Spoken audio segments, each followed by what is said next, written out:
Hey, horror fans, once again, it is me, the Horror Miser Monty G. Yes, time to do a recap of last night's very revealing episode of American Horror Story 1984. Yes. Now, before I begin the recap, I didn't see it in my last video. I meant to put that there. Elsley, I did. I actually got your note. I didn't see it until I actually opened up the Invasion of the Body Snatchers DVD, and I saw the note. So I'm going to read it right now. It says, Dear Lamont, thanks for being an inspiration as to why I created my channel. You're a pretty cool guy and a great YouTuber. Also, thanks for the support and watching my videos. Congratulations on winning the giveaway. After you watch all three movies, let me know which one is your favorite. As for me, he has Invasion of the Body Snatchers 3, Cape Fear 2, and Red Eye number 1. Now, I've actually seen, obviously, the Body Snatchers and Cape Fear. I have not seen Red Eye. So once I watch Red Eye, I will go ahead and let you know what I think about all three movies. So once again, thank you, Elsie. And again, I didn't find this until after I opened it up. So I just want to make sure I didn't forget about you. Also, by the way, I'm also going to leave a link to his channel in the description box below. So you have not checked out Esley's channel, check it out. He's a great YouTuber. He got some great content. I think you'll enjoy him. But enjoy him. So once again, go on to the recap. And of course, as always with my recaps, there will be spoilers in this one. So you have not seen last night's episode. So stop, pause this video, go watch the episode, then come back and watch this one because we're going to spoil the shit out of this one. So here we go. After last week's shocking reveal revolving Montana and Richard, we get a flashback on how they met. Now, basically after killing a grumpy student from her aerobics class, Richard and Montana, they have sex. Then she asks him to kill Brooke, her revenge on her brother's death. And I'll explain that one later. But I kind of figured that one out. That didn't surprise me at all. Meanwhile, Xavier, Chet, and Trevor still trying to escape Camp Redwood decide to go get Blake's car. Remember? Blake's dead. He was killed by Mr. Jingles. So Xavier said, we still have Blake's car. We can get in his car and we can go escape in that car and get out of this camp. Now, on the way, Xavier encounters Birdie. You remember her back from episode 1? I guess writers thought we forgot about her. Birdie's still there, so we want to get her. He doesn't want to leave her as well. But unfortunately, Jingles comes to the cabin. Now, of course, Jingles comes in. He seems to have a nice relationship with Birdie. She remembers him back in the day, and she fixes him a peanut butter and jelly sandwiches. But unfortunately, he finds Xavier hiding underneath the table. He eventually kills Birdie and stuffs Xavier in the oven to cook him to death. With her last ounce of strength, Birdie is able to free Xavier, and then he mercy kills her because she knows she's dying and she just wants a quick death. Now, Brooke, she's finally conscious. She's able to move after the horse tranquilizer wears off, and she runs into the woods, but she's caught in a net snare. While the fake nurse Rita tells her that she has traps it all over the place, and she wants to test her theory to see Mr. Jingles out in the open. She says, thank you for your sacrifice, but this is all in the name of science. Oh boy, what a crazy woman.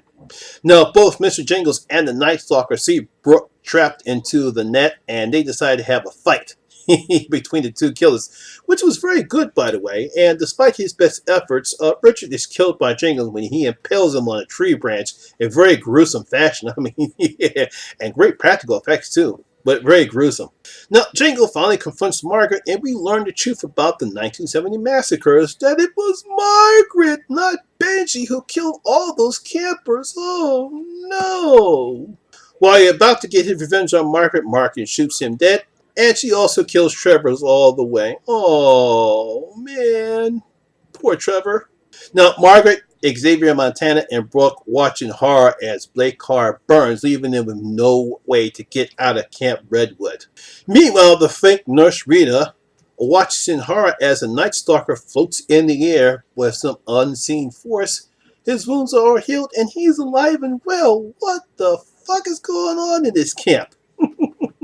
Well, make no mistake about it, lots of secrets were revealed in this episode, but like last week, I saw two of these I saw coming. And no doubt about it. Predictable as they were, but I still thought they were very effective in how the story sets pace. So even though I wasn't surprised about the two secrets that got revealed, I thought it was still an effective way, mainly because of the nice acting that the actors did.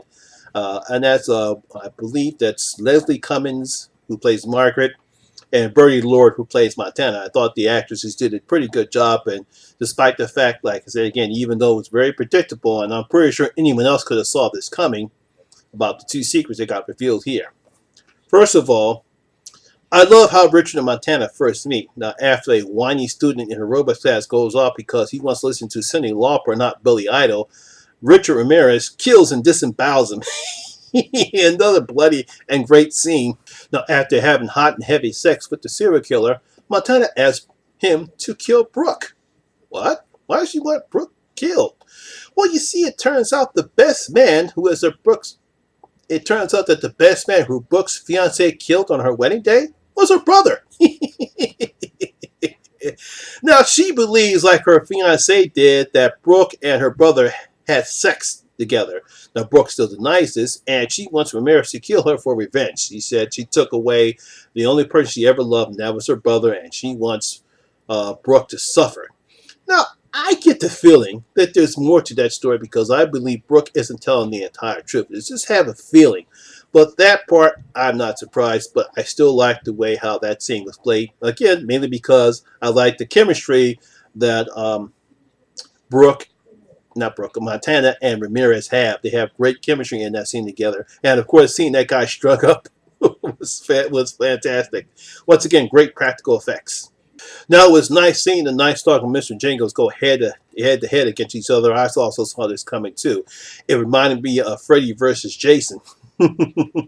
Now, while this battle wasn't that epic, we do get a nice kill in Mr. Jangle when he impales Ramirez on a tree branch that goes right through his mouth, almost similar to how he killed the real Nurse Rita in last week's episode. It was great practical effects there. It was a nice battle. Richard does get his points across because he actually admires Mr. Jangle, and he's more than ready to die because he's that crazy. Yeah, but he wants, like I said, he admires Mr. Jangle, and he's proud to face him.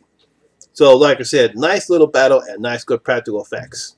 Now, the other secret that gets revealed is the true killer of the 1970 massacre, which was Margaret. Ooh, holy shit! What the fuck? Nah, but I saw that coming.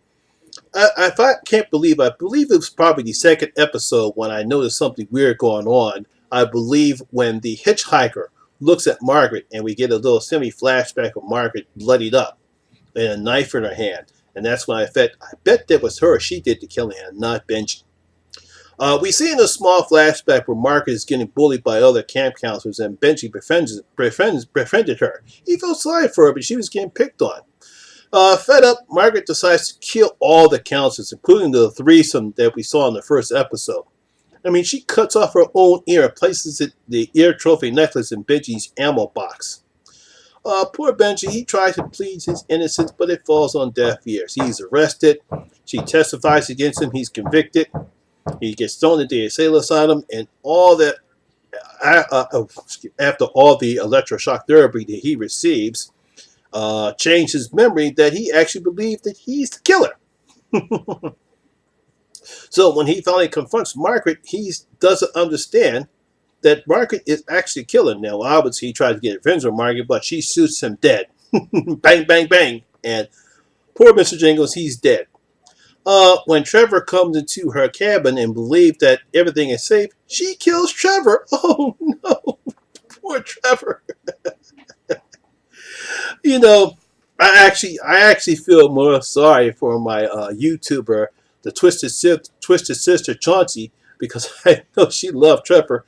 I know when she probably saw the episode, I hope she didn't cry. So Chauncey, if you're seeing this, I feel sorry for you that Trevor's dead. However, when she turns around, Mr. Jingles is gone. Oh no, where did he go?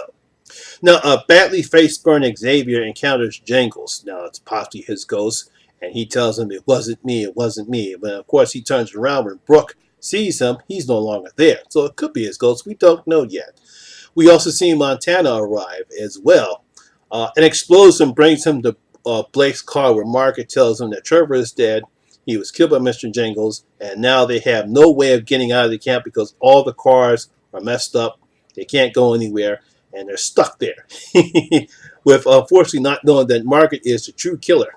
Meanwhile, the fake nurse Rita, Diane Chambers, if I remember that surname, sees the dead body of the Night Stalker, and all of a sudden he rises up from an unseen force.